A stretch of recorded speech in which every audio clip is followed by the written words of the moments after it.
Oh, hello, Chandra Easton here from StarAstrologyHealing.com, continuing on with my talks as I'm travelling around Australia in a series called This Ancient Land. The talk today is about the Tiwi Islands and what a welcoming place it is. This is part of the Top End series. I've been in Central Australia and then Northern Territory for a few months, and I've made my way to Darwin. I've taken a day trip across to the Tiwi Islands, across the waters. I think it's the Beagle Gulf. Yeah, about 2.5 hours on a, well, they say it's a fast boat. Seemed like it took quite a while to me to get there. Bit of a rough passage. I discovered I'm not a very good sailor when the waters are rough. We did arrive at Bathurst Island, which is the smaller of the islands, at a town called Warumiyanga.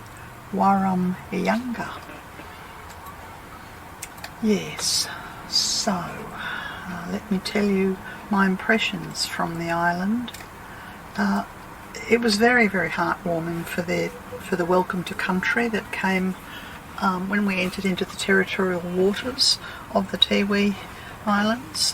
There was a musical, drumming, singing, welcome to country, broadcast on the boat, and that was absolutely beautiful. And of course, as I set foot on Bathurst Island, I discovered that the culture here has never been interrupted and lost to the degree that it's been interrupted and lost in other parts of Australia.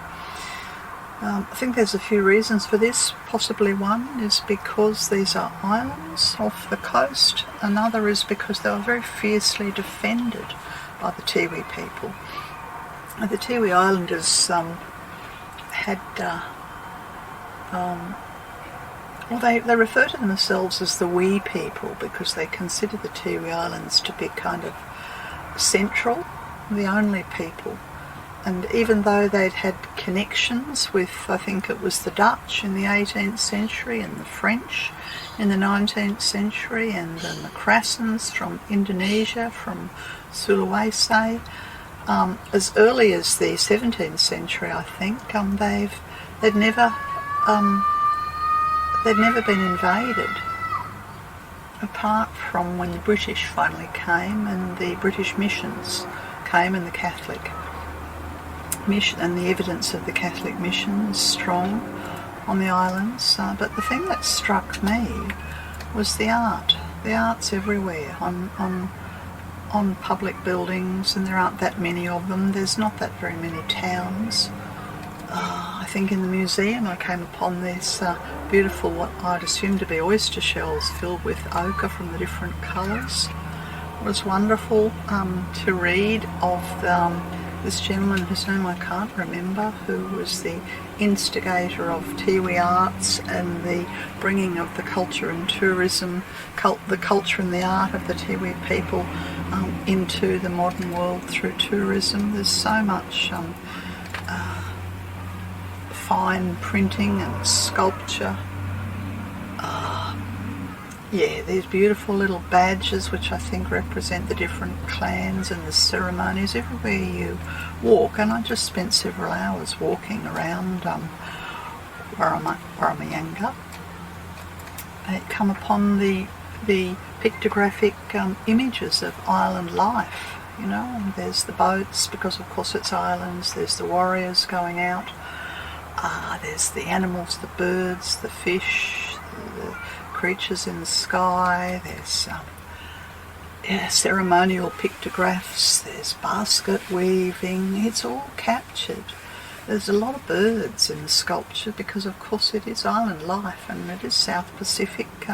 Parts of the art and the culture reminded me of time I'd spent in New Guinea back in the early 80s. Yes, there's sort of totems, images of all the different sea creatures, you know, the turtles, the sharks, the dugongs, the squid, many whales, stingrays, and of course the ever-present crocodile. There are signs up everywhere. Just because you can't see the crocodiles doesn't mean that they're not there. Please don't forget about this and go swimming. Not a good idea. I came upon this replica of a dugout canoe, and information that said that the Tiwi Islanders learned how to make the dugout canoes from the Indonesians who came. And of course part of the traditions take us right into the modern times, and so you know, the beings of the sky, well, there's lightning and there's sun and there's moon and there's wind and there's what looks like an angel to me, and there's even an aeroplane and cyclones. And another thing, speaking about the Tiwi Islanders and their culture, is you can't really separate them from sport, because they're absolutely sport mad. Absolutely sport mad. Yes, I did come upon this beautiful image of the rainbow serpent, and it was beautiful to see that it is also sacred and revered. And there's a whole Dreamtime's teachings about the rainbow serpent who lives in a lake, and this is not a place to swim, and the pregnant women shouldn't go there, and newborn children shouldn't go there, and the warnings are, you know, to be mindful of the rainbow serpent who gives life and takes life, which is very, very similar to the teachings that I'd come upon around the Kakadu region. I spent a little bit of time looking at the creation story by Murtankala, the creator, and I think this explains the clan system. As I could understand it, explains the clan system, and talks about a being called Yamparipari who lived in the sky, and an old woman who lived in the earth, and she needed food for her children, and so she forced her way up out of the earth and through the stone, and she carried her children in a basket while she was looking for somewhere to live, some safety place for them where there's food and water.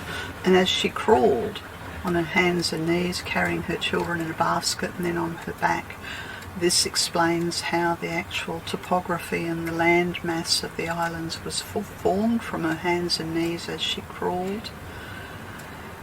Yes, and then the next part of the creation myth is that she's looking for light, and she wants her children to have light, and so she's taking light and it's thrown up into the sky, and I think she'd crawled towards the east. Yes, and the light in the sky represents the sunrise and the sunset, and she's carrying the light, very archetypal images. And then further on in the creation story, the two sisters there are and a brother, and they're lonely and they want children, and so they speak to their brother about this, and he tries to find a solution, and he walks for many days, I think, goes to an island off the main island and encounters a little spirit man. Yes, and as he encounters the little spirit man, he receives wisdom and teaching. A little spirit man, whose name is Pitu Pitu Wu, says that he will bring children to the two sisters, and he will basically enter into the sisters, and this is how the family life began and the various clans. Yes. One of the other things that's central to the Tiwi people and their culture is dancing, known as yoyi dancing, and the ceremonial dancing carries the traditions from the patrilineal side of the family, and is connected to the various clans and the various creatures and animals, and I found it all very intriguing. This is just information that was in the museum, and talks about every clan has a different dance. There's the crocodile clan and the turtle, there's the dingo and the snake, the jungle fowl and the buffalo, the hangman. That's a curious clan, isn't it? Doesn't forebode very well. And of course all the hand movements, according to this pictography here, represents these various creatures. So we have the hangman and the goose, and then we have the little spirit people. That's connected to the creation myth. The mosquito clan, goodness me, maybe they live in the swamps. The rain clan, the rainbow serpent and the pig clan, the shark and the whirlwind. I wonder if that's connected to cyclones. The battleship, which sounds very much sort of like the 19th century. Sailing boats, the sugar bag clan, the black whip snake, and the ship.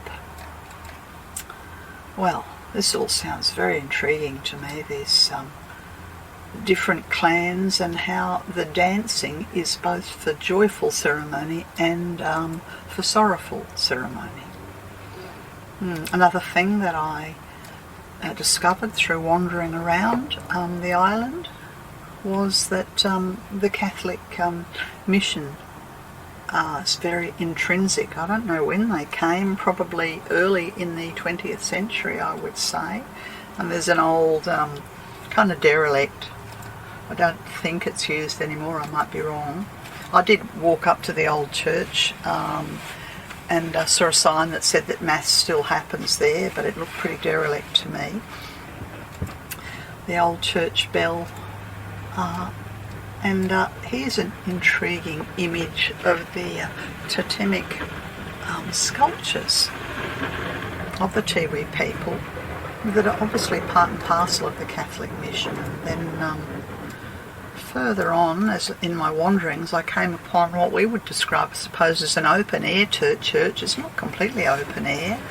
This is the altar that you can see here, and it's a very large building that's open to the elements because of course it's extremely hot here. It was later later in the day I sort of realised how linked the wartime history and the Catholic Church is. And of course, if you've ever seen that movie Australia, you may remember the part where the priest in the Tiwi Islands sees a flotilla of planes going over the Japanese and tries to call through to Darwin to let them know that there's an attack coming, but the call's not taken because it's considered to be not relevant, and subsequently the bombing of Darwin occurs. Well, this is all intrinsic. And in fact, as the story truly goes, and I met, I think it was a grand nephew of this particular warrior, whose name is Matthias Ampiyat Lawayi Ulungura. And he was the man who was involved in this legend. And in fact, as the story goes, he came upon a Japanese pilot who was on the island, whose plane had crashed, and he was looking for water. And he actually took this Japanese pilot captive, and he was subsequently executed. Yeah, so there's this very strong link between the protection of Australia and the Tiwi Islanders and the Catholic Church. And this image here in the museum of the priest who's frantically calling through from this little radio shack on this antiquated equipment to let Darwin know that the attack from the Japanese is coming. And this image here is of the very place where the Japanese pilot's ship had crashed, and he was simply coming to get water. And of course, because they're such a creative and literal culture, and a culture filled with dance, this whole history of the Japanese invasion has entered into the folklore of the Tiwi, and it's undertaken through dance and through song by the men, by the elders, and also the children. And this last image here is of some of the warriors who are standing on the roof of the plane that's crashed. Yes, so it's very full with traditional law, Catholic history and the war. And after lunch I was still wandering, and I started chatting to an older woman who invited me to a ceremony that was happening because there'd been a funeral. There's a young man, 18 years old, who'd passed away. And I was aware of this because a lot of people had been coming back on the same ferry as myself from Darwin, and they'd all been at the funeral. Anyway, I was invited to the funeral, which was really nothing but dance, and it was both a commemoration and a joyful commemoration of his life, and also very grief-filled. Yes, beautiful, beautiful experience. And what happened was that I don't have any images to show you here. I didn't take any of the funeral. But what happened was that all the various clans, the men and the women, they sat in different places. There were about 500 people, 400 or 500 people, and I know there's only about 1,500 people in total who live, I think on, I don't know if that's Bathurst Island or both islands, but it's a pretty small community. So there's about 400 or 500 people there, and people were coming up and giving expression to their grief, and the women were dancing in groups, and the men were invoking and holding energy and dancing, and it was magnificent to behold. And I thought it was wonderful to know that the culture is alive and well. Yes, and of course there are a lot of problems, I think, in Tiwi. I subsequently heard that there's one funeral a week here for various reasons. I think there's probably hopelessness amongst the young people. I believe there's some kind of, a nurse woman? No, she's not a nurse. She's someone who worked in one of the arts centres, who told me that there's it's like a marijuana, but something that's been created, a chemical, created in a laboratory rather than naturally, that's causing problems. There's poor health, I think there's probably poor diet, there's poverty. It would be easy, and I'm sure, and in fact I did meet people as travelling over there who were full of judgment about the poverty and the lack of services and the different culture. But I found the people very generous, very sharing, very open, very friendly, very family-oriented, very engaged. And these last few images were just of the return across the water. And again, I was quite unwell with the violence. I felt it to be quite rough and violent. But as we got closer into to Darwin, myself and everyone else on the boat became transfixed by the magnificent sunset coming into Darwin Harbour. Yes, so that's really all I'd like to say about my visit to the magical Tiwi Islands. This has been Chandra Easton from StarAstrologyHealing.com, and you can access this and other talks if you go into my website and type in This Ancient Land, or you could type in Central Australia or the top end. Bye for now.